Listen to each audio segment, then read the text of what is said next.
So welcome everyone. This is Matt Caddo. We're letting people join here. It just takes a while to populate on this program, and it's rapidly going through the cycling of allowing participants to join.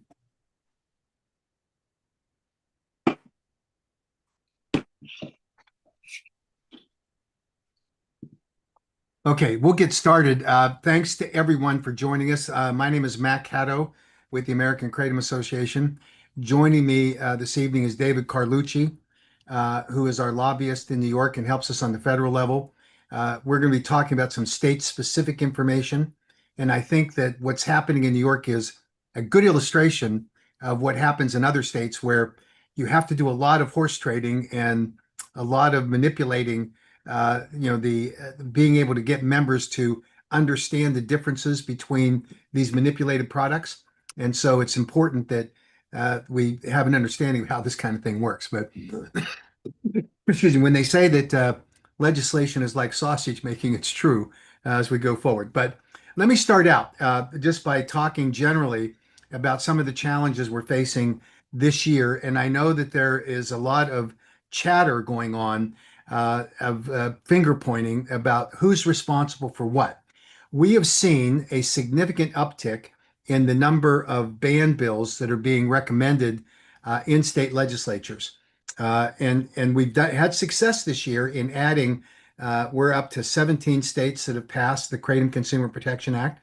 We're not done, and we're optimistic that we're going to get more that will add there. One of the most significant ones is Rhode Island, and this evening, the Senate Health Committee voted out both the House and the Senate Kratom Consumer Protection Acts from the committee, and it goes to the House or the Senate floor on Friday.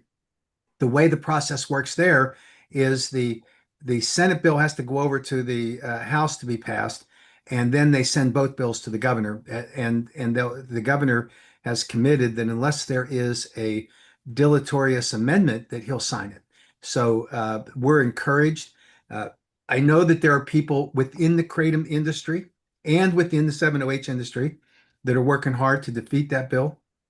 But I think we have a solid agreement with the governor. And if this bill survives any last minute floor amendments, which we expect that it will, then we're going to be able to have a KCPA in Rhode Island, which will be fabulous.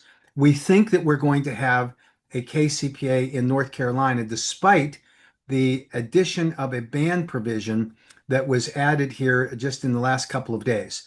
And when this happens, and it has happened before, we have to simply react.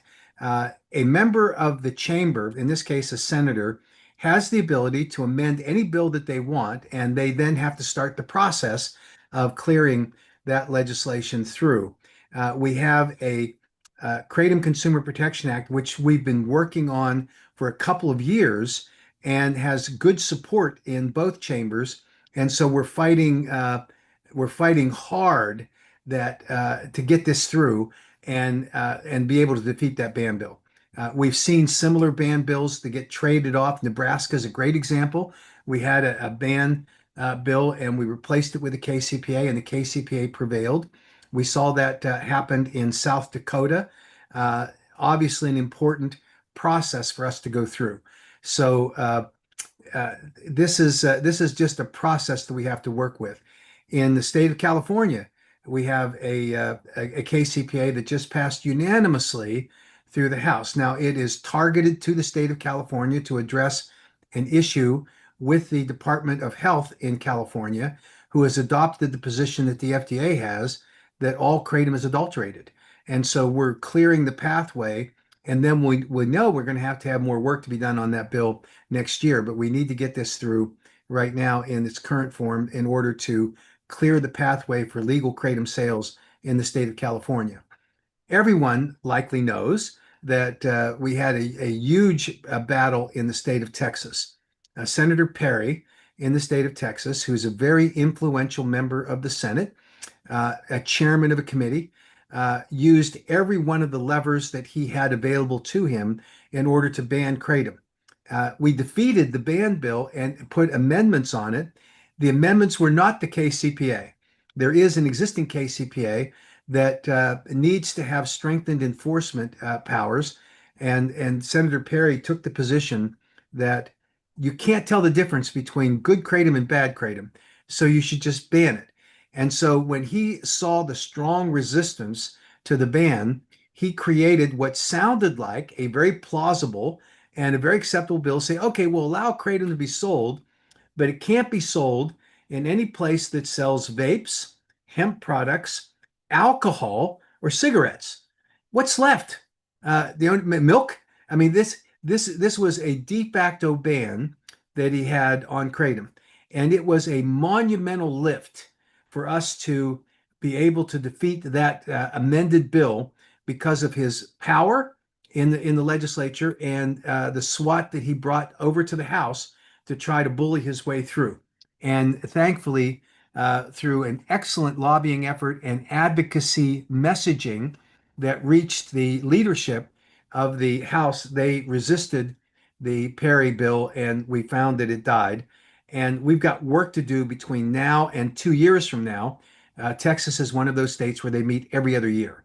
And so we've got some work to do in terms of doing some required research that the legislative leadership has asked us for that speaks to the benefits that people experience in using kratom and evaluating the safety of the products that are on the market and identifying a demarcation of what the bad products are. And we're going to work on that and prepare for it. We did not have similar success, unfortunately, in the state of Louisiana. We ran into just as biased a person as could be in that on with Senator Morris over there. And you just have to watch the hearings that were going on and the treatment that he had for witnesses that appeared before him. You had Chris McCurdy from the University of Florida, one of the preeminent kratom scientists in the world, who was disrespected by the committee and by obviously by Senator Morris and his committee. You had in the follow-on committee hearing, you had Kirsten Smith from Johns Hopkins University and Jack Henningfield, both preeminent scientists, and he mocked them and ridiculed them, saying, "Well, you're not doctors." And Jack Henningfield said, "No, I train doctors in this space." And they've done all this wealth of information on kratom and its psychoactive properties and evaluation of its safety profile. He wasn't interested, and he was successful in ramming that through. Now, those two experiences, there are some within the kratom industry that have decided that they're done with trying to be reasonable, and they're taking the position that there's no kratom product that can be defended except pure leaf kratom. The American Kratom Association has taken the position consistently that we follow the federal law with respect to market entry of kratom products. That law says that if the manufacturer has a reasonable basis for safety based under the conditions of use for labeling, they are able to enter the marketplace. It is a standard that is strict. You have to have evidence and data, and it is why today the 7-hydroxymitragynine products do not meet that standard, and why at the American Kratom Association we oppose the market entry of those products. You have to meet that standard of evidence and data that documents the safety profile of your product. It is not sufficient to piggyback on other research, for example, the way the 7-OH people try to do by saying, oh, well, there was an evaluation during the scheduling recommendation by the DEA that recommended by the FDA, and they evaluated both mitragynine and 7-hydroxymitragynine.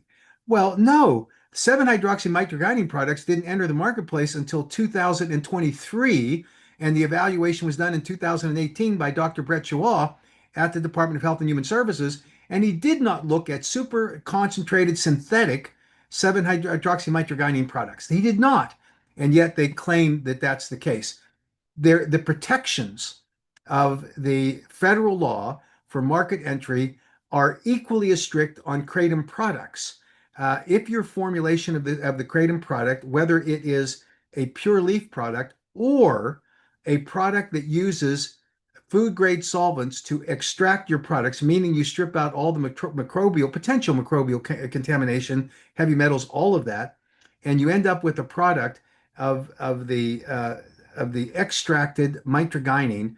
There's nothing wrong with that, as long as you use the food grade solvents that the FDA approves. It is when you use super concentrated chemicals that leave what they call artifacts in the kratom product, that's where you get into dangerous products. And so it's a critical issue here for us to be accepting of products that meet the safety standard required under federal law for market entry.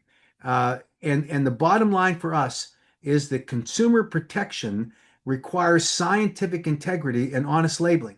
That's the standard. And we are not going to be in a position of picking winners and losers in the marketplace based on the desires of a specific competitor who wants to shrink the marketplace, eliminate competing products just because they're formulated differently. And their argument is the distinction between pure leaf products and extract products is somehow a demarcation line that they can identify. It is not accurate, and that's important for us to do. And I know that other advocacy groups are going to be pushing this, and I think it is a mistake to do so because we think it's important that, and we categorically reject any implication that we support the marketing products that fail to meet the standards I just articulated. We have consistently called for bans on synthetic and semi-synthetic and purely chemically formulated kratom analogs, especially those that contain the elevated levels of 7-hydroxymitragynine, which do not occur naturally in any meaningful amount of the raw kratom leaf. But we also support, again, the introduction of those products of which the evidence and data possessed by the kratom manufacturer on those products. The Louisiana ban was driven by misinformation, not any regulatory failure, which some groups are now advocating happen. For example, the Global Kratom Coalition attempts to reframe the Louisiana kratom ban as a failure of the broader kratom industry not to wake up and recognize we can't have extract products.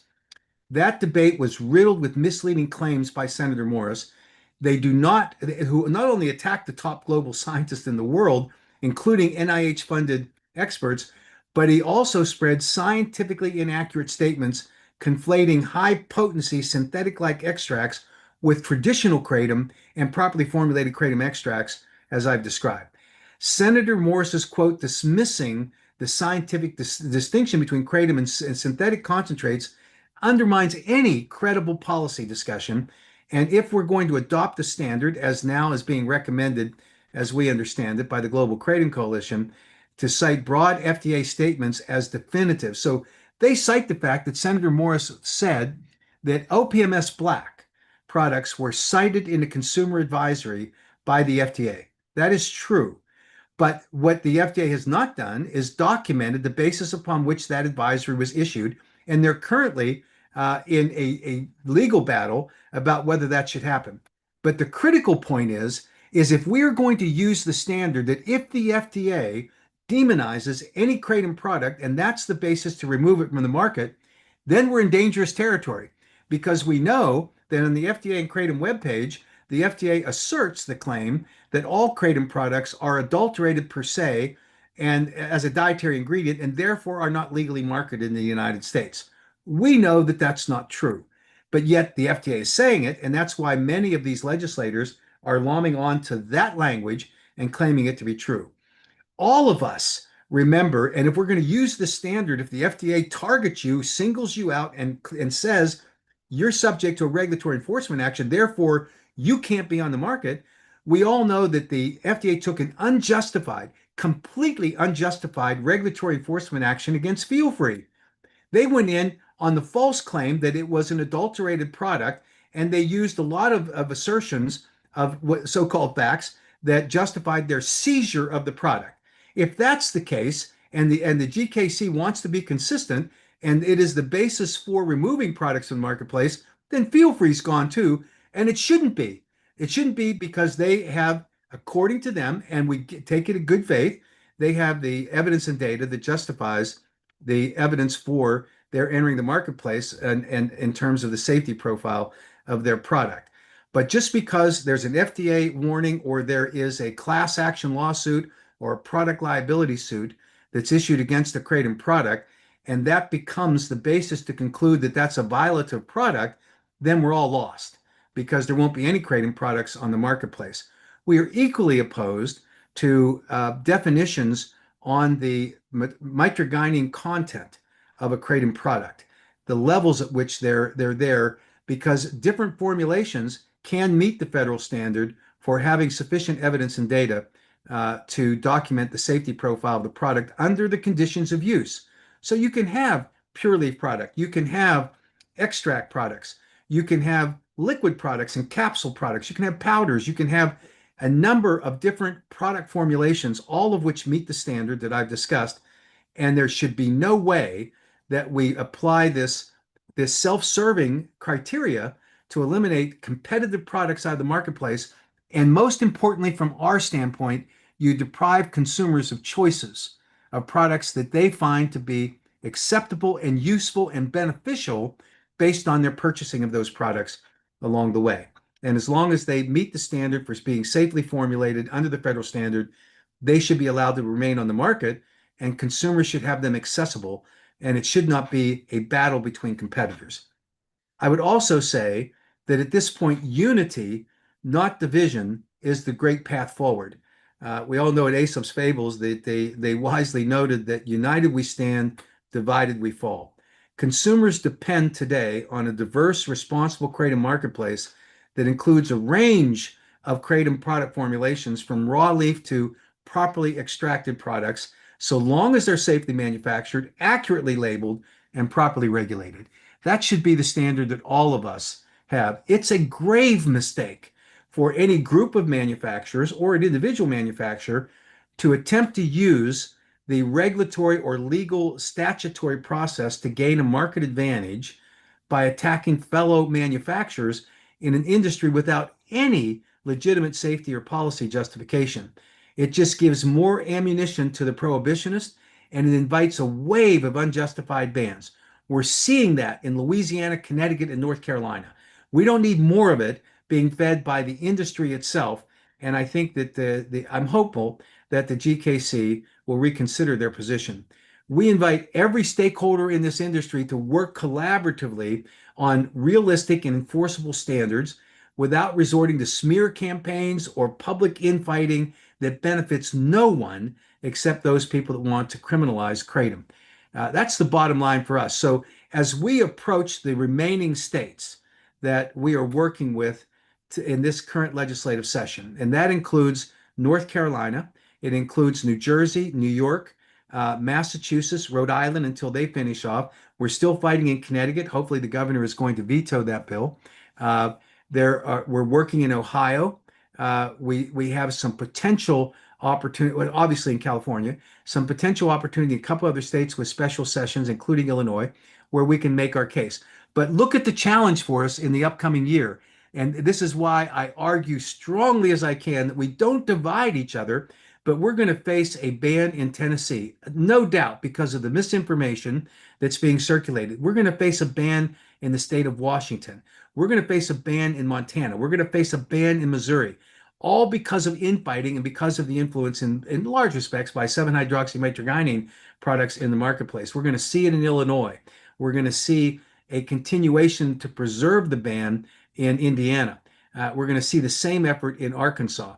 So a lot of these states can be properly lobbied if we are unified and we work together. And that's what we're hoping for as we go forward. So I'm going to let David explain what the current situation is in New York, because this again, as I said at the outset, this is an example of how sausage is made and how our best outcome sometimes doesn't work, and you have to work within the parameters of what the hand that we're dealt. So David, I'll let you take it away and explain what's going on with the two bills up in New York that we're Yeah, thanks, Mac. Really appreciate it. And agree with you 100% that unfortunately we're seeing a flurry of activity, and mostly because of 7OH and how that's really impacting the market and the lack of knowledge that many lawmakers have. And that's what we've seen in New York. So we've had 5 bills introduced this year in New York dealing with kratom. We have our bill, the KCPA, which we've made amendments to, and we have good language now. We have two age restriction bills that were introduced. We had a ban bill, and we have a labeling bill. So the two bills that made it through the legislative session, we have a labeling bill and we have an age restriction bill. And so the way in New York State, we have the opportunity that once it passes the legislature, it passes through the Assembly and the Senate, we have this ability called a chapter amendment. And so basically, that is instead of the governor vetoing a bill, if they can make an agreement, it's basically a handshake agreement between the legislative leaders of both chambers and the governor. And typically, that's the sponsors of the bills. And they agree to amendment language. The governor signs the bill, and then they enact it in the beginning of the next legislative session. So basically, what we have the opportunity to do is to make these bills palatable, and make them better than they are currently right now, the language that they currently have.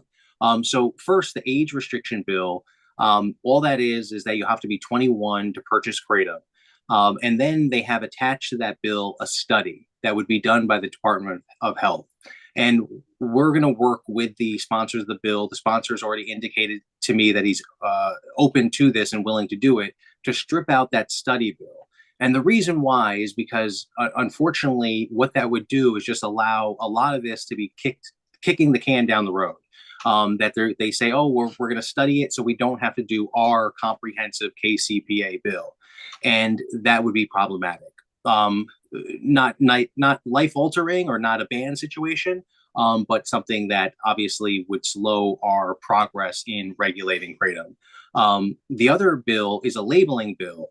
And unfortunately, this bill got through the legislature, and the lawmakers that sponsored the bill just do not have that understanding of kratom and the problem of 7-hydroxymetrogenine. And not being able to differentiate between the two, this bill, if passed as currently written, we believe would exacerbate the situation, because it would give cover to 7-OH to say that it's a kratom product. There's just certain warnings that have to be put on the product, but that's basically it. So we're very hopeful that we're going to be able to take much of the language that's already pending in our Kratom Consumer Protection Bill and substitute that into the language for the labeling requirement. With those simple changes, we are on our way to having a much better environment for kratom. Not exactly to the place where we want to be with the KCPA language, but we're on the way. One of the the glass half full way to look at this is that the flurry of activity we have is good in some regards, that lawmakers are paying attention to something that we've been talking about and trying to get them to make a priority for a long time. The problem is that with the lack of education in terms of knowing what kratom is and what it isn't, you have these reckless pieces of legislation that can move. And that's, as Mac has said, I share that concern that I believe that we're going to see a lot of bills introduced from lawmakers that just don't have that understanding. And that's why their first act will be a ban bill. Many times when those bills go in, it's lawmakers just doing a knee-jerk reaction, not knowing what to do. So they put that bill in. And I know Mac and I have had experience of working with lawmakers that have done that to convert them to be champions for the KCPA and regulating kratom. But that's something that we're going to have to work on all together, is educating lawmakers as best as we can about the dangers of not regulating kratom, allowing it to be synthesized products, and leveling the levels of 7-hydroxymetrogenine. So it's very problematic. But that is one of the things that's giving us at least some leverage to say that the lawmakers really have to take this up. And in absence of it, we have people injuring themselves, getting hurt, and a public safety risk. So we'll be keeping you in the loop in terms of how we progress with those talks with the lawmakers and the governor. But I feel we're in a good position. One thing I want to address in terms of we've had a ban bill introduced in New York. That bill was not moving anywhere. It's a bill that just did not get the attraction to lawmakers. In New York, we have an environment where the legislature is really not keen on developing new penalties or new criminal actions. So that's something where the way that that bill was written, especially the ban bill, was to schedule it. And we don't have a system to schedule in New York State the way that the bill was written. So it wasn't a serious bill, but I do understand that it gets people very concerned. And we should be concerned when we see legislative actions like that. But it has been an opportunity for me and my team and advocates to talk to lawmakers that are interested. We talk to the ones that aren't interested as well, but obviously we get a better reception from those that actually are engaged in this issue, that we can educate them about what is really going on. So that's where we are in New York. And I think it's an example of what is happening in other states in terms of just a fury of activity and just not really understanding the basics of what kratom is. So I think that we're in a good spot there with the labeling bill, with the age restriction bill, and moving us closer to getting a comprehensive KCPA bill passed in New York. So thank you, Mac, and happy to take any questions if that's appropriate. Hang in. Mm. And if anyone has a question, you can put it up on the Q&A. And Andrew, I can tell you, as a webinar, we don't need to see or hear you. You're there. We can see your question, and you can you can submit a question if you would like. And that's the way to do it. And then we'll answer each one. We will not finish until we answer all of your questions, I can assure you. So part of that. The one last report that I'll give you, it involves the federal level. We have been working with our sponsors of the Federal Kratom Consumer Protection Act, and we've cleared new language which specifically will include very tough regulations on 7-hydroxymitragynine products. And that language it's been submitted to the Ledge Council. The Congress is pretty busy right now, so we think it might be a week or two before we get it filed, but we're very encouraged that the new language toughens up what we've learned about 7OH products, and we're going to be working there. I'm going to go first to Michael. He points out that a woman in Illinois has a petition to ban kratom because she blames her husband's suicide on it. Also, another alleged death in Adams County, Illinois. All I see is 7OH being sold in gas stations. Any way we can get it removed? Would KCPA legislation solve this issue? The answer to that is yes. Our Kratom Consumer Protection Act does solve this issue because it puts restrictions on synthetic, semi-synthetic, and purely chemically formulated kratom-like products. We don't allow those products to be sold, and it is a sufficient protection for consumers to do that. And then the existing protections at the federal level provide the framework for a safe kratom products. The issue with 7OH is out of control at this point. We see 7OH products, if you look at the marketing that goes on. I made a presentation at a trade show in Chicago last week, and I gave examples of the kinds of products that are being sold, and they are the most absurd kinds of packaging and marketing materials. One of the 7OH products is called Smurfs, and it's made to look like a child's candy. And then they have another that looks like ice cream cones in a confection. And these, I mean, it's incredible. And the levels of serving sizes are rapidly escalating from what started out as 7.5 milligrams to now some 60 and 80 milligrams per serving. One of the leading producers of 7-hydroxymitragynine products in the United States testified in Rhode Island and said that 28 milligrams was a serving size that was acceptable. In Massachusetts, he testified that you could sit down and eat 2 pounds of 7-hydroxymitragynine and it wouldn't hurt you. One of the legislators caught me in the hall afterwards and said, well, let's take him up on that. Let's hook him up to all of the vital signs, and let's let him start eating. And we'll know precisely when he died. It was, I mean, it was in jest, but it's true. There's no way that anyone could ingest that level of 7OH and survive. All of the troubling and alarming data that is being produced by scientists right now show that as a full mu opioid receptor agonist, it's not a partial agonist like mitragynine is. It has the same effects as an opioid, and it has the same addictive qualities, euphoric highs, and the respiratory suppression. So this is a ticking time bomb in this industry. We have to act to protect it, which is why we're so tough on it along the way. So our bills do that. We're going to continue to strengthen them. The new federal bill will do that. I can tell you that the 708 people are actively lobbying. They're out there saying, "Oh, this is just a turf war. This is just people trying to compete against one another, trying to eliminate us." No, it's a safety issue for consumers. That's the bottom line for us. And they can have fights in the competitive marketplace, as I referenced earlier, and those should be on a product competitive basis for consumers to choose, but it should be among a universe of products that are safe. And I can tell you that the lead scientist for the 708 product industry presented in Florida at a meeting that we had in January, and he acknowledged that there was no evidence and data that scientifically justified the safety of 708 products in their market entry 2 years ago, nor in January of 2025, and that they were hoping that they would have that scientific data by the end of this year or in 2026. That doesn't meet the federal standard.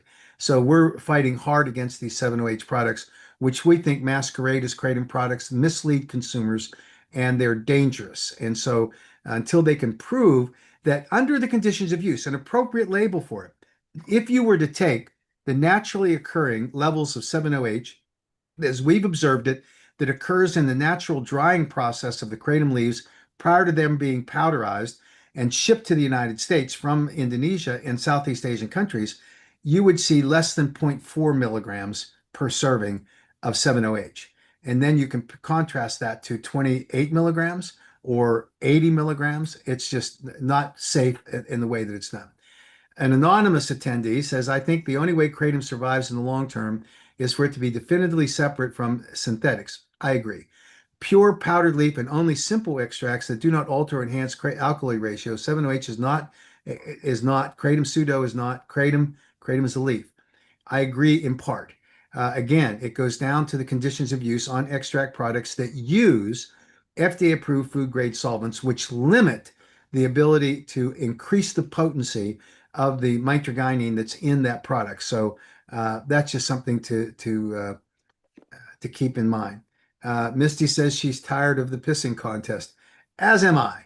I'm hopeful we can get back into a reasonable discussion that we can align together, and we will be more successful in a unified approach rather than fighting one another. We're working hard to do it. Kevin says, hopefully you are educating lawmakers that these synthetics are not kratom. We do that every day. Every time we get the chance, we're circulating peer-reviewed research on the distinctions between pure kratom and synthetics. We're doing our very best, and we're going to continue to do it. Samantha asked if Governor Landry wrote back to you on the letter we sent.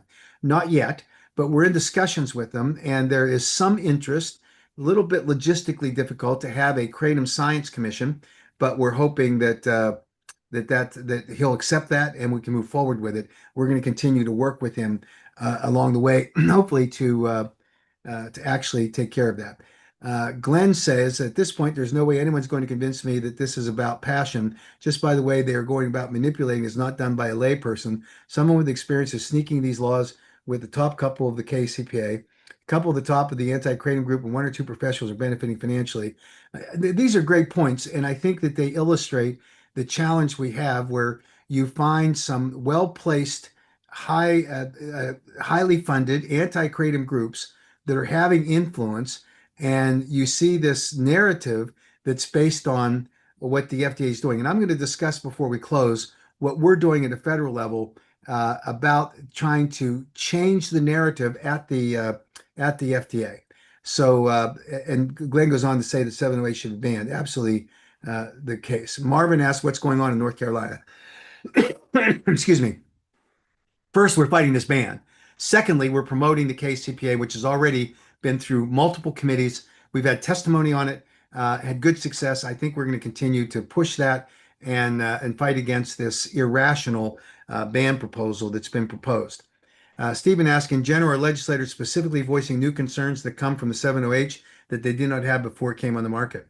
What we're seeing is that they're reacting to reports from consumers who come in and say, I'm taking kratom and I'm hooked. I'm hooked within 2 weeks. I'm feeling these euphoric highs. This is much different than the kratom I used to take. Well, the reason is they're not taking kratom. They're taking a synthetic or semi-synthetic 7-OH product or its successor products, pseudodoxil, and then there's an MG now, all of which are chemical formulations that's very akin to what happened in the hemp industry, where they started to amp up the potency of intoxicating hemp products. And we see that's now led to action at the federal level, where there was a proposal that passed the Probes Committee to ban all hemp intoxicating products. That shows you the level of attention that can come to it if you continue to do that. John asked, And Mac, if there's a way to circulate that op-ed that was in the Hill yesterday, written by the former head of the CDC, that really helped explain that issue, because we've had a hard time, obviously, talking to people that never heard of kratom is something I'm sure we've all experienced, and it happens a lot, particularly lawmakers. Now we have that extra level to tell them that this product that says kratom on it is not actually kratom, and so it has been another level of difficulty. But there was a great op-ed yesterday in the Hill publication that I thought was really intelligently written, and obviously someone that knew the facts and has credibility helps us in that argument of why it's so important that this is regulated. So thanks, Matt. well, and Tracy asked the questions, will the New York bills be voted on this session ending in June? Yeah, so so the session just ended yesterday morning, and so the bills, we had 5 bills introduced, 2 did pass, but that doesn't mean that they go into law. Now we're going to be working with the governor to end the sponsors to make specific amendments to those bills. That's the age restriction bill that would you'd have to be over the age of 21, and then we have a labeling bill where we have just some problematic language in terms of what you actually would be required to put on the label. And I think we're going to be successful in getting language that the American Kratom Association is confident will actually protect and help consumers. And then we're laying the foundation with these bills to get the comprehensive KCPA passed in New York. So that's where the process is right now. Great, thank you. Edie and Chris talk about North Carolina and John. I think the question that Edie asked is, and Edie, thank you for your absolutely fabulous advocacy. It's great, and you should be recognized for that. Should North Carolina advocates attempt to schedule in-person meetings in Raleigh? Yes. We need every voice that we can, either in-person meetings, emailing, or calling. Now, we'll put out an alert when we get a couple of days from now, when we get more direction from our lobbyist about how to address specifically the current ban bill. And we're going to get some more information tomorrow or Friday on that. We'll communicate, but there's nothing wrong now from reaching out, scheduling meetings, talking to your representative or senator to do it. I think it's absolutely fabulous to do that. The new language that's added to HB 329 to schedule kratom as a Schedule 6. First off, that's not an appropriate schedule for it. But they know they can't get a Schedule 1. Schedule 6 applies to a prescription drug product, and that's in the federal statute, which is mirrored in North Carolina. So problematic on that bill, but there's lots of other issues that we're working on in order to defeat that ban bill, and I think we'll be successful. Laurie asked, does anyone know how the Indonesian health ministry sits on 7-OH? They're not selling crushed leaf anymore as a preventative measure, and do they know that it has no such effect? Thanks. So I can tell you that I've spent hours and hours and hours with on Zoom calls with people in Indonesia, and they're well intentioned. They tend to overreact a little bit about misinformation that they receive, including about 7-OH. The fact that they're selling crushed leaf is really for extracts. It could be for 7-OH, don't get me wrong, but 7-OH, it has to become an extract first, and then it is chemically processed and synthesized from that. This is a very complex process. The Indonesian government mistakenly, despite the best advice that we gave them in a visit last October, they elected to ignore the advice we provided to them about the best way to approach the import alert issue. And they went to the FDA hat in hand and said, "Oh, we've got these new great regulations. We're going to clean up the supply chain and we're going to be able to eliminate all microbial contaminants and certify with testing that this is clean product." And the FDA predictably did what I told them they would do, which is that the FDA said no thanks. Their bias against kratom shows, and it was just a bad strategy. Now, the Indonesian government's willing to work more cooperatively with us, and I think that we're going to be able to make some progress there. So hopefully, but it's important for them to understand and everyone else that restricting crushed leaf doesn't do anything about restricting 7-OH because you can make 7-OH out of the powder too. It's just a matter of going through a different extraction process and then synthetically or semi-synthetically converting it along the way. Um, Kevin said, I think 7-OH and synthetics is a threat to the progress the AK has accomplished for kratom. What are your thoughts? It absolutely does. This is a new problematic messaging that we have to address. I was on a call earlier with some of the vendors, and I told them this is going to be a battle, and it's the new beachhead that we have got to fight on. That's created by the 7-OH people, and they've got money. They're hiring lobbyists around the country to try to undermine what we're doing, and so we've got to match that, and it's going to take advocates raising their voices and to put a little shoe leather on up in these state capitals and help us financially because these are expensive fights that we get into, but we can't shrink from those fights because these guys throw a lot of money around. So we're going to be advocating and asking you to help us as best you can as we go forward. And rattling the tin cup is just part of this process. Tim asked, is North Carolina amendment on the hemp bill likely to be removed? We hope so. You correctly pointed out, it didn't seem like most of the lawmakers knew what it was, but still progressed to the next committee. That's part of the process, but we're working with the sponsor and with the leadership in order to educate them. And obviously, you're correct that the regulation was preferred by the members of the Senate, and we're working hard to work on that. John asked if there's any movement on KCPA in Pennsylvania. We're stuck in the committee. We're working to unstick it. And so part of it is 7-OH, and part of it is some of the fighting in terms of the competing kratom industry people. So we're just going to try to unstick it and get it moving. Senator Pennycook has been great for us up there. We want to support her as she moves forward here. Misty says TikTokers are calling 7-OH the silent epidemic. It is. And it's astounding to hear some of the claims that the 7-OH people are making about their products. They claim that there is a group of responsible vendors that don't put the packaging that's appealing to children and don't advocate for the super concentrated serving sizes. Well, I don't see much of that, frankly, but that's what they claim. Clearly, 7-OH is a drug that is powerful. It is highly potent. It is 10, I think it's 11 to 13, or 11 to 23 times more powerful than heroin. I mean, it's got all of the earmarks of being an opioid product that really is dangerous. And I think the silent epidemic is a great characterization of it. Ryan says, can you re-summarize the situation in California? Is there any imminent threat to the legality of kratom there? There is, if the California Department of Health is allowed to implement the current effort that they have undertaken to seize kratom products by manufacturers and individual vendors. They're out there doing that now, and we're trying to get the assembly to pass the KCPA so that it restricts the California Department of Health from doing that. It is a slog, but we're working hard on doing it. And it is an imminent threat because they're already shutting it down in some jurisdictions. And that's why the legislature is trying to move it as swiftly as possible. Steve says, how much has the surge in 7-OH use and its drug-related marketing played a role as the incentive for the new ban attempts? It is a strong catalyst for the ban. And you heard it from Senator Perry and from Senator Morris that you can't distinguish between the good and the bad. And so they're saying, let's ban everything.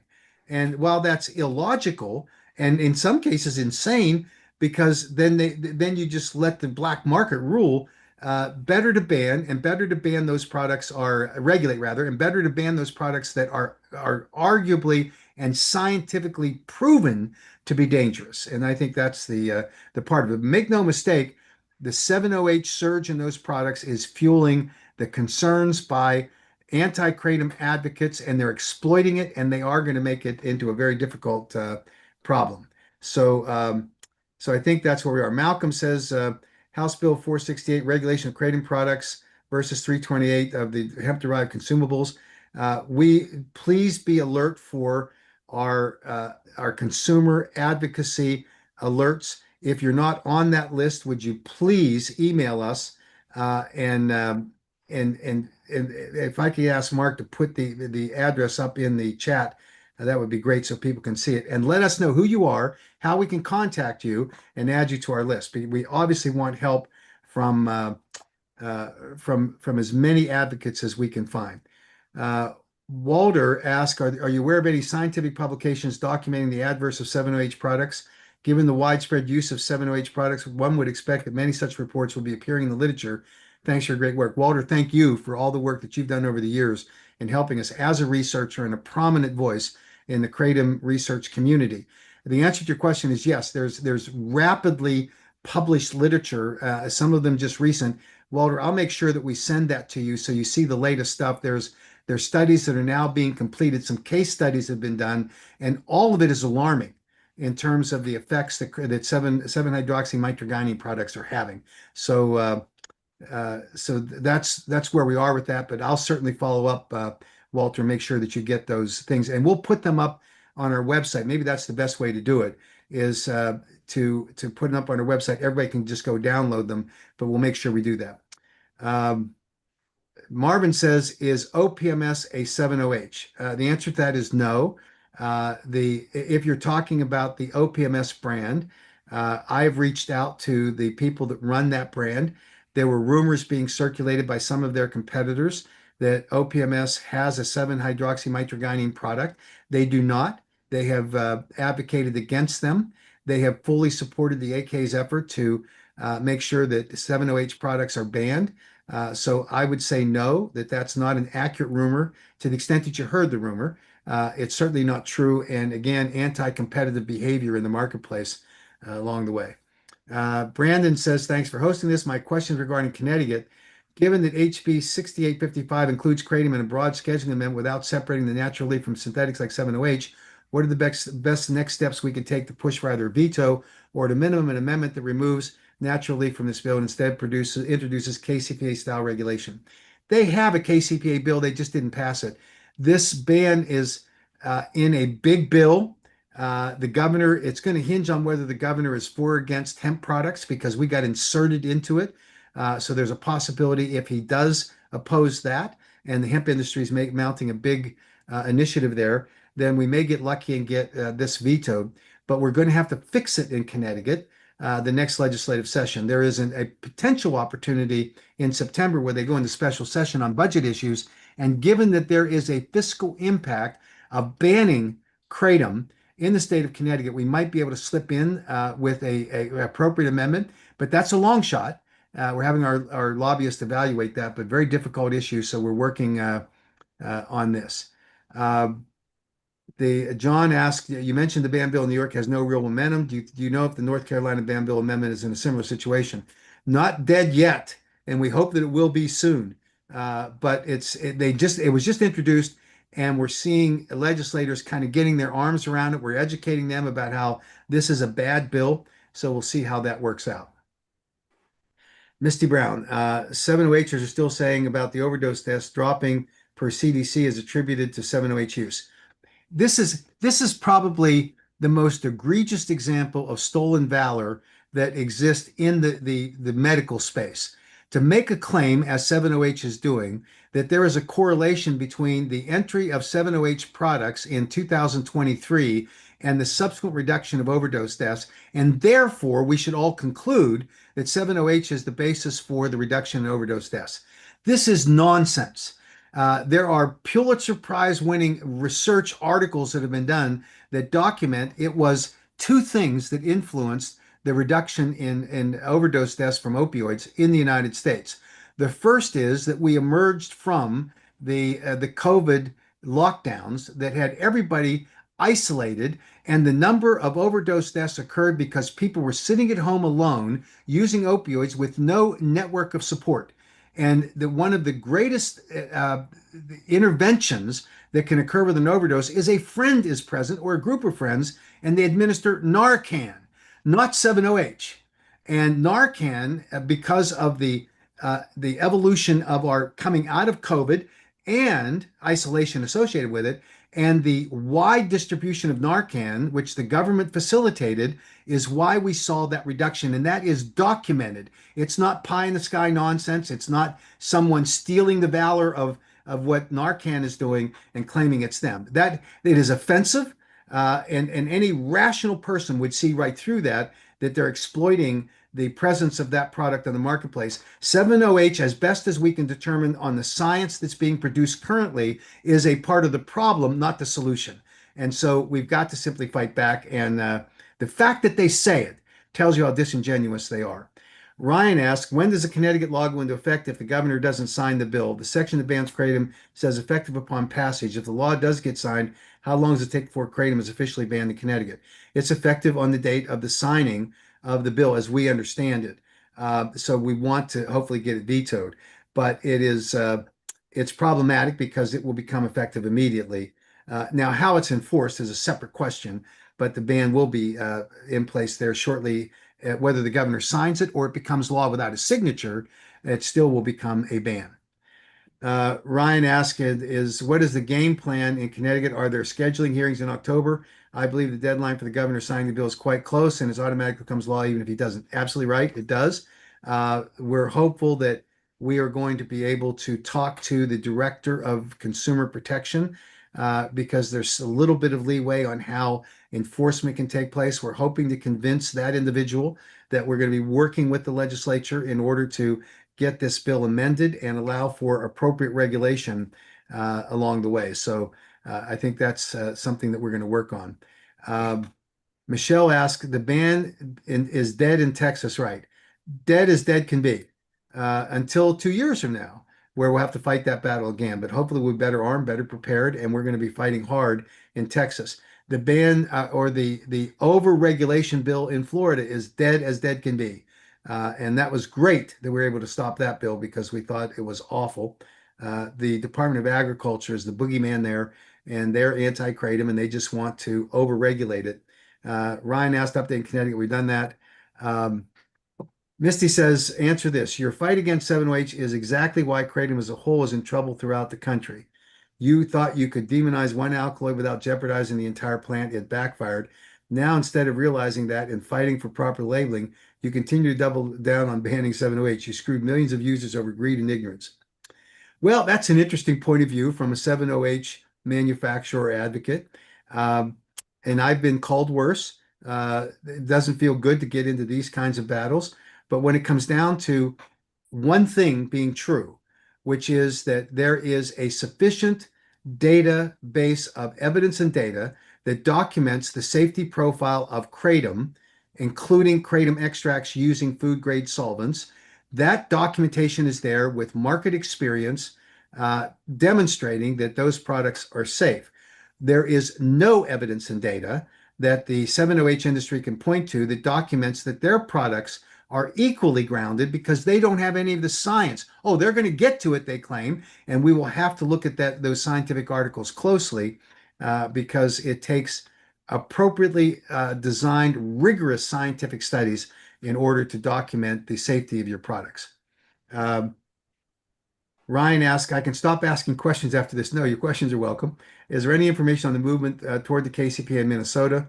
The answer to that is that uh, we're stuck in the mud in Minnesota and in Michigan, but we're working to try to fix that and get it going. It's just been a confluence of events that have stopped us. A lot of it anti-kratom people that are in there trying to get a ban, and we're just playing a game of chess here. And right now we're at checkmate, not having a winner, but we're working hard on it. But it's a little bit of a problem with resources and hotspots, but it's also the reality that we're not having a great champion there with the leadership to move it through. Um, You ask what type of ban on kratom in North Carolina? What does it look like? It is a straight out ban under calling it under Schedule 6, I think. It's just an inappropriate place for it to be. Ronald asked, Matt, can you expound on the challenge ahead for Tennessee? I'm sure you've heard of the officer that got caught stealing kratom in Knoxville. This is a very bad look. What are some of the things we can do now to get the jump on this battle? Ronald, absolutely a great point. The challenge in Tennessee is twofold. One is that there has always been this bias in the legislature against kratom. There was a kratom bill that was passed that the attorney general had to clarify that only applied to synthetic kratom products. So technically, synthetic kratom products are banned in the state of Tennessee. There was a resolution that was passed by a legislator championing for a family who claimed that their loved one had died from kratom. We don't have any data or any autopsy reports on that death, but it was obviously a sensitive issue. The resolution calling for a ban or the regulation of kratom, we decided to let go that for this legislative session. In working with key legislators, they thought the next session would be appropriate, and we're going to be defining the difference between 7-OH and kratom.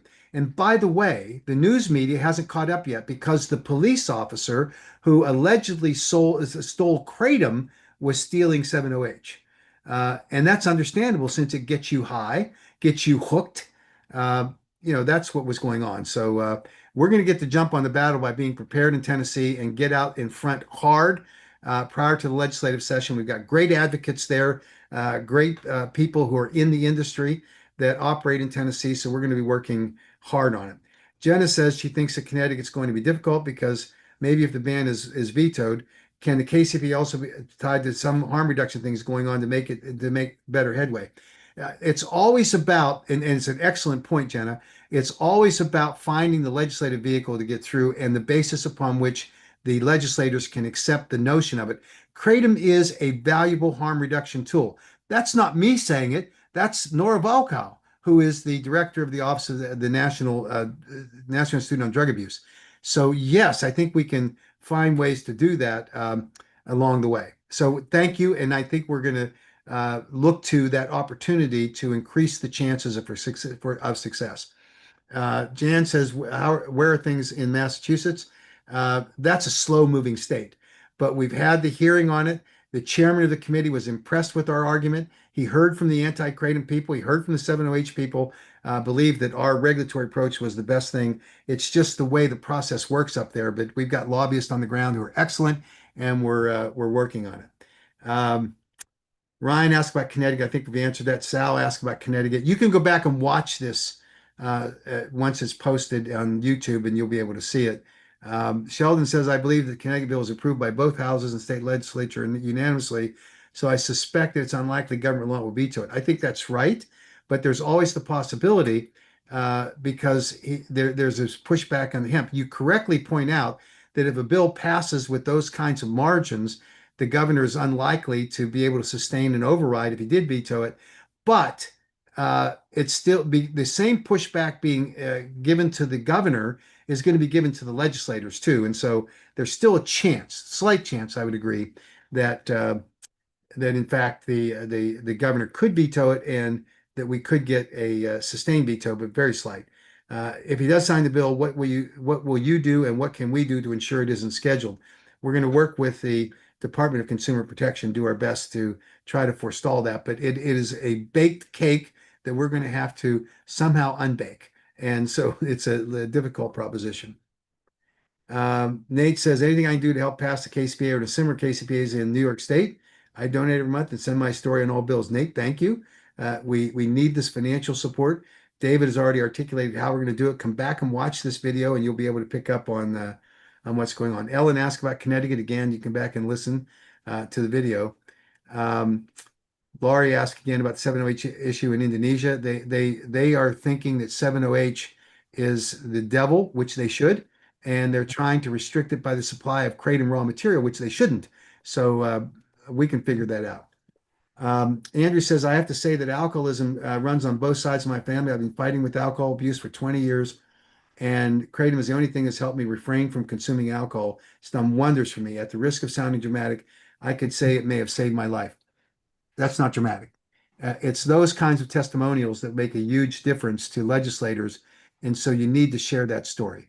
I think if Andrew, if you're willing, reach out to us and see if we can talk about maybe doing a video for us where we can share it with legislators and staffers. It would be great um, as we go forward. John says it's banned in North Carolina. I'm not sure what you mean by that, John. It's not banned yet, and we're hopeful we're going to stop that. Um, Madeline says the Texas KCPA didn't help us this year. What can we do to get it enforced? So we're working with the leadership of the legislature, Madeline, and with the Attorney General's office to identify mechanisms that we can use to assist in the identification of 708 products, which under current Texas law are illegal, and to be able to with a chain of custody document their sale and where they come from, and then have the AG's office or the district attorneys in Texas bring actions against those distributors and manufacturers. So we've got a plan, and we're going to implement it, and within that 2 year period. But we want to stop these 708 products as best we can. Chris asked, what can he do to help in North Carolina? I live in Raleigh. I'm 30 minutes away in the state legislature. Let me just give you the way that you can support. You can go to www.americankratom.org, join. Do that.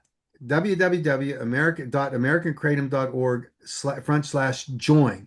Send us your information, and we're going to add you to our list. And being 30 minutes away from that state legislative capital, that's easy that you can get down there. We'd welcome the support on that. Douglas, you're asking about Connecticut. Again, come back and watch this. Go to that link, and that is www.americankratom.org/join. You can also get information on protectkratom.org/North Carolina. That's a way to help us as well and sign up there. Chris says he's emailing all the senators on the Senate Health Committee. Is there any good literature that I can point them at? Go to our website, protectkratom.org. You'll see the advocacy side of it and the science, and you can download some of the articles. But absolutely do that. And so we absolutely advocate for that. We support it, and we hope that you'll send along that information. But you can get that information on the website. Ryan asked about Connecticut. I think we've exhausted that. Let's see. Melody says, can we get a campaign for consumers to check their vendor to see if it's 7OH? If so, vote with your no on 7OH with your wallet. Melody makes a great point. The reason that 7OH has traction now is that people are buying it, and they're preferring it because it clearly has a bigger kick than natural kratom does.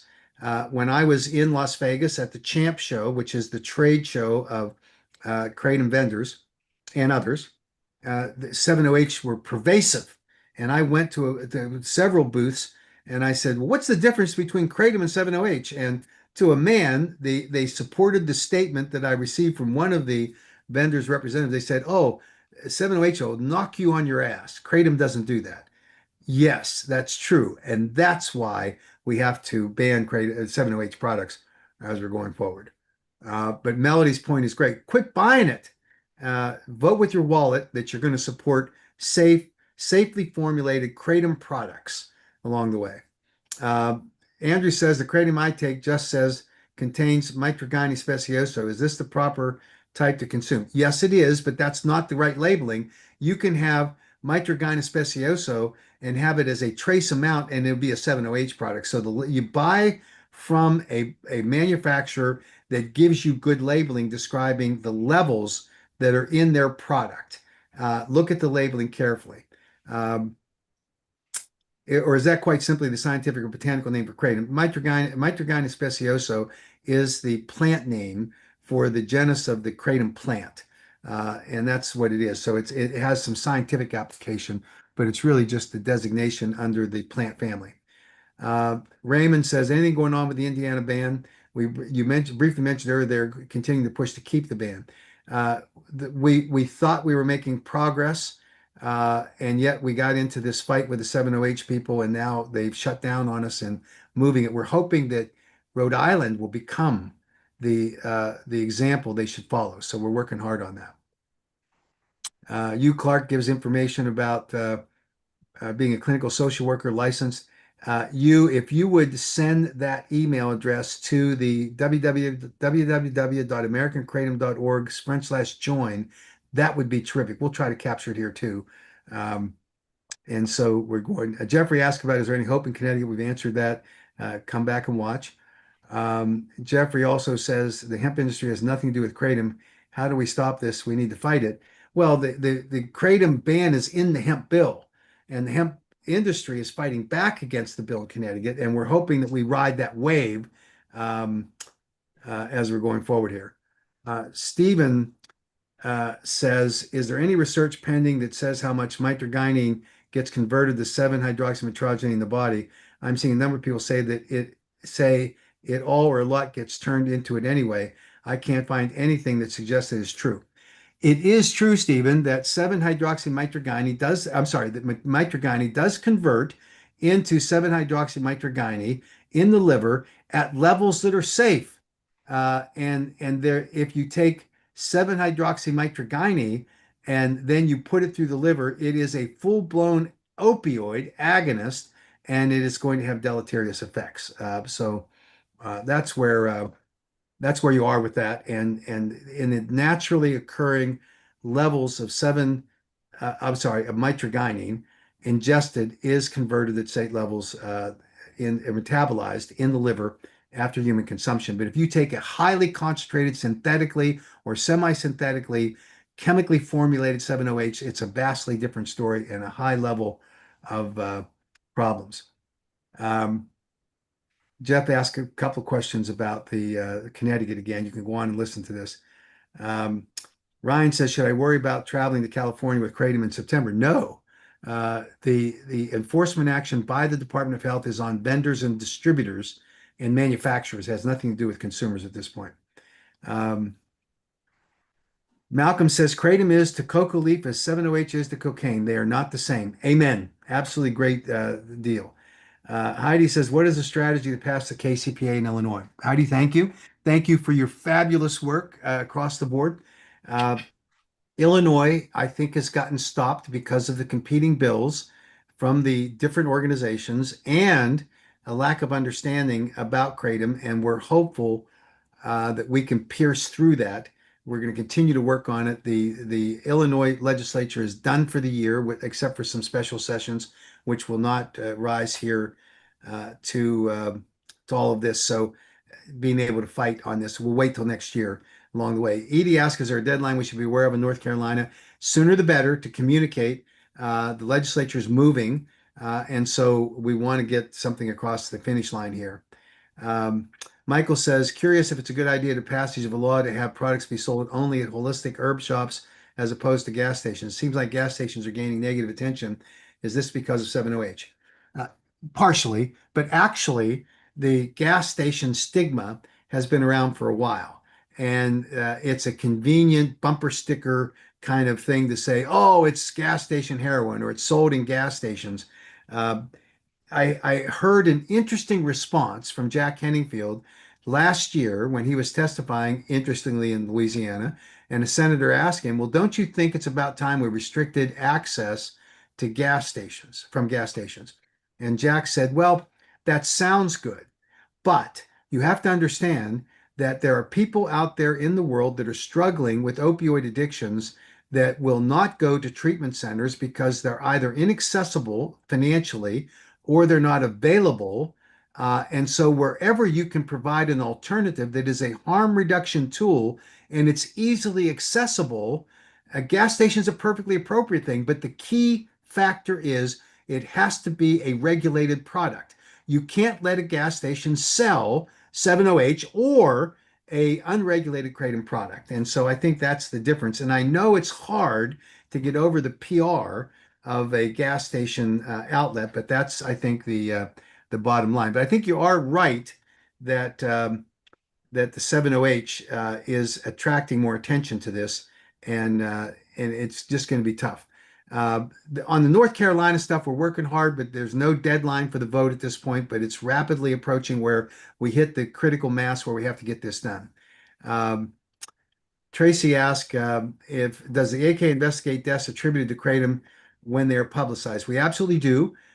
We ask for, in states where it is allowed, we FOIA, the Freedom of Information request, for the autopsy and the tox report. And we take that and put it into a database, and we're accumulating that evidence to demonstrate why some of the claims being made by medical examiners and coroners that kratom is the kratom intoxication or mitragynine intoxication is the cause of the death, because we know that's not scientifically justified. So we're working hard on that. If you know of a alleged death, send it to us, and we'll be glad to ask for the autopsy to see if it's available. Michael says also 7OH is being sold over the counter in states that have already passed the KCPA. Example, Texas. How do you know or ensure it's being enforced? That's one of the challenges. And you pointed out, Michael, and thank you. That's why we have to have a program in place, and we're developing it now here at the AKA, where we get secret shoppers to go out and identify those stores that are selling violative products that are illegal, and we can report them with documentation, a chain of custody for those products to appropriate law enforcement officials. So that's what we're working on, but it's a great point. John says, when media sources cite alleged fatalities due to kratom, are they citing instances where kratom was comorbid with actual opiates? The FDA, the National Institute on Drug Abuse, the Office of the Secretary of the Department of Health and Human Services all unanimously agree, one, that kratom deaths are rare. Two, when they occur, it's because of polydrug use or the adulteration of the kratom product or an underlying health condition. So that's the bottom line. And absolutely, when a media source sensationalizes this idea that kratom is killing someone, there is no known level of toxicity of mitragynine in a person's bloodstream that would cause a death. And so we have to look at the option or the alternative, which is that they are polydrug users or there's an adulterated product. And we have lots of documentation on adulterated products. Um, Jeffrey Rosa asked, have you seen the articles in Connecticut Insider and Connecticut Mirror about how the attorney and UConn professor said the ban is not the right way? I've seen them. I think they're excellent, and we obviously need to fight back. I don't particularly 100% agree with the assessment from the University of Connecticut professor, because I think that there's a bias there towards extract products, which I think is not warranted by the science. But otherwise, uh, an advocate and an advocacy message, which is very important. And we don't have to agree 100% on everything as long as we get most of it right. Misty says, when is the next round of Advocacy Hall of Fame announced? I think you're going to see that announced next month at the Champ Show and around that time frame. If you want to nominate someone, you can go on to the AK website, and you can do that. We welcome it. I think it's great. Lori, thanks for the AK's dedication. We love it. We're in here with the fight and working hard on it. Marvin says the best email to reach you for your video testimonies for kratom advocacy. That would be to www to nominate Hall of Fame people. It's www.protectkratom.org/HOF, meaning Hall of Fame. So that's www.protectkratom.org/Hall of Fame. It's in the chat box here. You can go in and see it. For those that want to send your video testimonials, or the email for it, it's support@americankratom.org. And you can take care of that. Ronald asked, what is going on Saturday in Kentucky? I don't remember. I think there's some people working on some effort there at the AK, but I just don't know. I can't remember exactly what it was. Well, John Chinholter just said the Kratom Advocate Gathering Saturday at 2 p.m. in Frankfort, Kentucky, Capitol Plaza Hotel. John, thank you. I've been so immersed in some of these other battles, I've lost track of what was happening in Kentucky, but there you have it. Kratom Advocate Gathering Saturday, 2 p.m., Frankfort, Kentucky, at the Capitol Plaza Hotel. Thanks very much, John. John Shinholzer is our Marine, our fierce advocate, and he's helping with some of these local and state bans that are going around. Brandon asked, would it be possible to regulate the maximum allowable amount of 7-OH in kratom products to clearly distinguish between naturally occurring trace amounts in raw leaf and the synthetically enhanced or extracted forms that pose a much higher risk to consumers? And then he goes on to give his personal testimonial. The level of 7-hydroxymetrogynine which the AKA supports, would be no greater than 2% of the overall fraction of the alkaloids in the kratom product, which is, sorry about that call, which is, when you convert it to zero point 0.4 milligrams per serving of 7-OH, uh, zero point 0.4 milligrams or less. So that's why the 7-OH people that are advocating for 28 milligrams or 50 or 60 or 80 milligrams. I mean, think about that contrast. Safe is zero point 0.4 milligrams or less along the way. Um, the Brandon goes on to say there needs to be a fair regulatory approach that protects public health by banning these synthetic products while preserving. And then I lost it. We need to preserve the pure leaf kratom and properly extracted products. We don't need to be fair with the 7-OH because they are already being grossly unfair to consumers as they go forward. Um, Ryan says, I don't believe you explained the exact deadline for veto in Connecticut before it automatically goes into effect. I honestly don't remember the date that the governor has to sign it, but when he signs it or when it becomes law without his signature, my understanding is that it's going to take place then. But I think the commissioner or the director of the Office of Consumer Protection, I think, has until October. But we'll dig that up and try to post that. I'm not certain exactly how that works in Connecticut. We deal with a lot of states. I apologize. Um, Nate says, I want to thank you for so much for continued fight for us. Kratom has kept me sober for over 7 years and counting. Wouldn't have access to this miracle plant without the AK support. Well, thank you, Nate, for recognizing that. I got pulled aside by a woman in Texas when I was there, and she expressed a similar sentiment and said how it saved her life and how she was fearful that the ban would deprive her of having access to kratom. I hear that all of the time, and your stories and your story, Nate, is very important to share with your legislators along the way. Ryan asked, this is a question about California. This could be a duplicate, but it sounds like my Connecticut question has popped up multiple times. Should I be worried about traveling to California with Kratom this fall? No.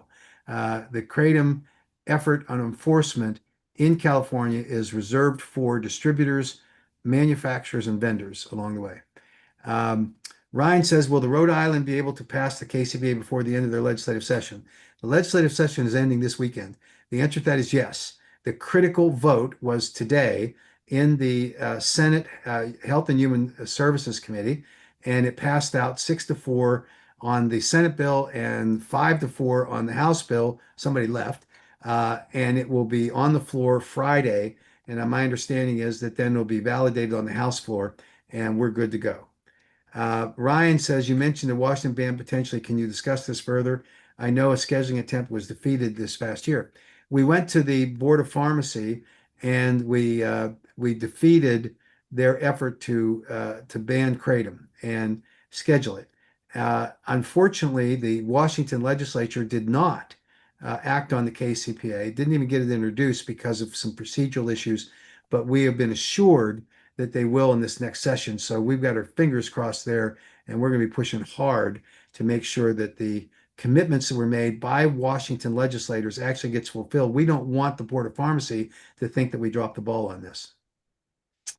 Venus talks about having met with a representative on the aide of a representative on Tuesday. And she says, hi, David, thanks for the help in DC. So David, you're our go-to famous guy. And Venus thanks you for your effort. And we thank you obviously for it too as well. Chris makes a statement. North Carolina General Assembly shows the Healthcare Committee meeting schedule is Wednesday and Thursday, 10 a.m. That's a good reference point to make sure you weigh in on those committee members before Wednesday and Thursday, or attend the meeting and testify if you can. Ryan says, what is our defense going forward against these stealth attack ban bills? This is something that is impossible for us to predict. And we've been talking about strategies, and some of them are excellent ideas about how we work with developing in each individual state a, a adopt a legislator kind of program. And that might give us a better way to track some of this stuff. So we're going to brainstorm about this because otherwise it's impossible to know until it happens. Connecticut was a complete surprise to us. North Carolina, thankfully, was done before the end of the legislative session, but it was equally a surprise that someone just tossed it in at the last minute. Um, for Connecticut, Michael says if the governor signs, what goes into effect immediately? The process for scheduling. I think it will take several months for the decision to be made by the director of the Department of Consumer Protection. Um, but I think that the ban goes into effect immediately. We're going to clarify all that. I apologize for not knowing exactly in Connecticut, but we're going to work on it and see what we come up with. Um, Elazar says the kratom I take states it as the following: 7-hydroxymetrogylene less than 0.03%, mitragynine 1.7 to 2%. Is this AK approved? Well, the bottom line here is that those levels are fine. The 0.03% of 7-hydroxymitragynine is mean that it's at the less than quantifiable level. That is a safe level. And the mitragynine 1.7 to 2% is actually a pretty good dose of mitragynine, sometimes as low as 1.3%, but that's perfectly safe and I think will be helpful to you. It is We do not approve products at the American Kratom Association. We have a GMP program where we approve companies' processes to make sure that they're producing products in a manufacturing facility that complies with federal guidelines for good manufacturing practices. So you don't see cross-contamination between different batches of products, different products being manufactured on the same machine. So we don't approve products per se. But I think that you can look to the science and you could see that the kratom at those levels are safe based on the science, and they're not AK approved in that sense. We advocate for the responsible manufacturers appropriately regulated to have a reasonable basis for safety under the conditions of use. So that just means you need to look at that product and certainly look at it carefully. That's the end of the questions. I'm going to finish, and thank you for your patience, uh, describing something that is really significant for the kratom consumers. President Trump issued an order almost 30 days ago, an executive order on requiring that all government agencies adopt a gold standard of science. And while kratom was not the impetus for this executive order, it's the poster child for it because it requires all federal agencies for all regulatory actions they have taken that are scientifically related between 2021 and 2025 to provide a report to a White House office about what actions they took and justifying those actions based on the criteria in the executive order for good science. And I can tell you that the FDA is stone cold guilty in violating that executive order criteria for the science. So we've prepared a petition to the president, to the secretary of HHS, to the commissioner of the FDA, which will challenge the decisions that were made by the FDA that are unwarranted and not justified by the scientific criteria required under the executive order in the implementation of both the import alert and the formulation of the guidance or the directives on the FDA and Kratom webpage, which has been the source of so much of the consternation that we've been caused by state legislators, by local health departments, by local governments, which is foreseeable by the way, by the FDA. That's just the fact of the matter. And so we're going to challenge this. And hopefully, under that executive order, the FDA will be required to justify the decisions they made for the import alert and the obviously the FDA and Kratom webpage. And we want them taken down, and we want the import alerts modified to only interdict those raw materials that are found by the agency to contain dangerous levels of microbials, salmonella, E. coli, heavy metals, that kind of thing. So that's an exciting thing that we're working hard on, and that would be a game changer if we can get the attention of the White House in this particular area. And I'm telling you, it is tailor-made for us. So we're very excited about that project, and we'll certainly keep you posted on that. We'll conclude. David, thank you for joining us. We appreciate the update and the tutorial that comes on understanding this legislative process a little better. I think that we're excited about the future here. We see the challenge. 7OH products are the challenge. Internecine warfare between brands within the kratom industry is the challenge. The idea that you can distinguish between pure leaf kratom and an extract is a fool's errand. If the extract is formulated using FDA approved food grade solvents, they are safe products. And trying to alter the marketplace through legislation is not well favored by legislators. And so that's a competitive marketplace issue.